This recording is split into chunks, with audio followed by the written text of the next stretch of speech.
bike lanes dito sa tabi ng irigasyon. Ayan o. Yan ang bike lanes dito sa may irigasyon. Hindi ko alam kung gaano kahaba to, pero ang galing na doon ko sa kabila sa papuntang Dolyo. Yung ganito, hindi pa tapos yun, pero ito tapos na yata to.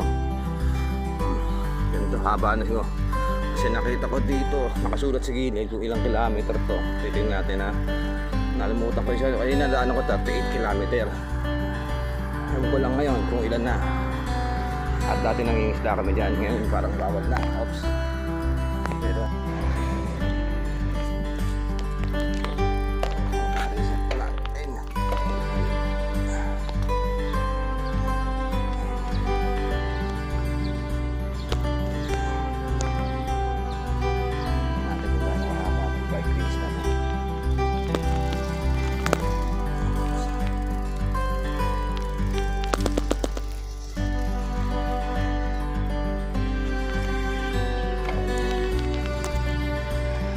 natin kung gaano kahaba itong bike lanes na to.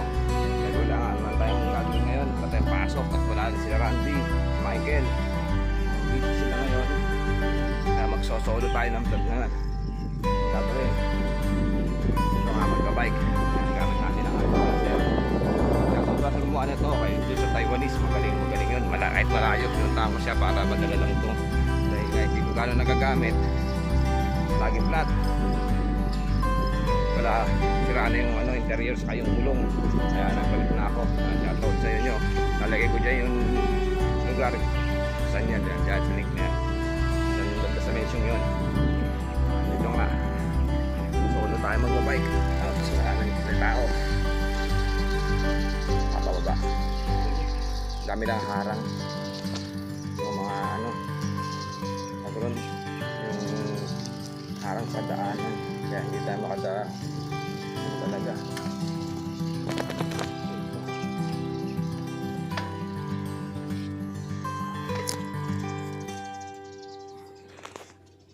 Hindi tayo makabuelo. Ayun yung harang na yan. Aso. Isda. Ayun yung harang. Hindi tayo makabuelo kasi nga saktuhan yung bike. Kasi maabitin paan natin.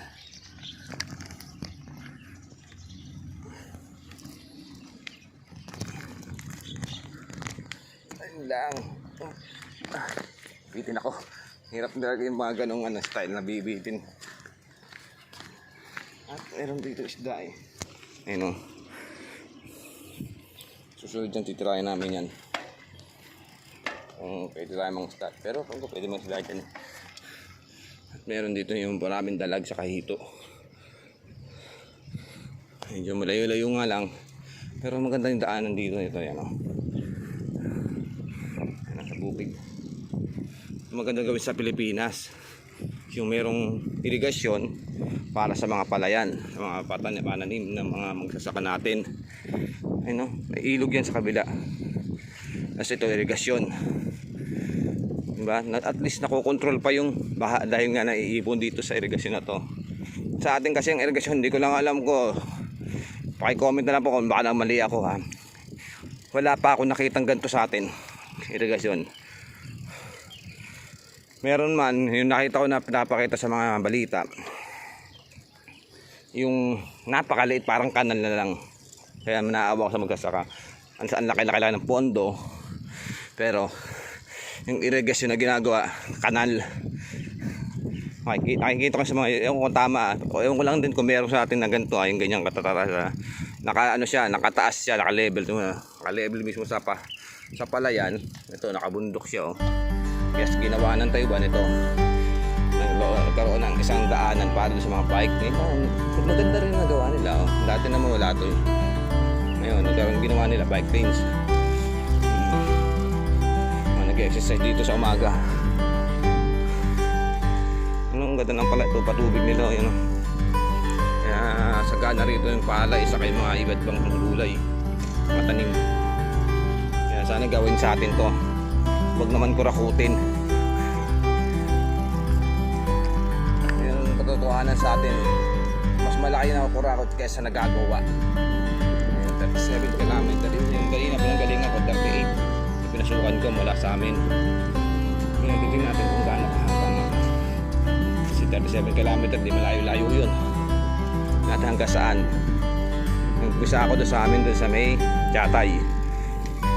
Pero galing na ako ng ano dati, ng Dolyo, hanggang Dolyo. Dolyo at Adalin, hindi ko matandaan. Basta malayo-layo rin yung nagawa hanggang hindi pa gaano tapos. Pero ito, mukhang tapos na kasi mayroon ng harang yun. Yan na naman, no?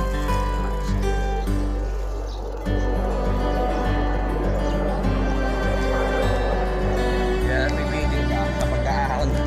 Wala dapat sa ahon.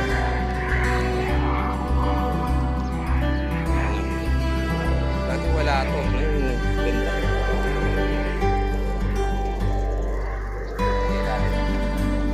Yan ang irigasyon. Kaya dito may nabubuhay na isda.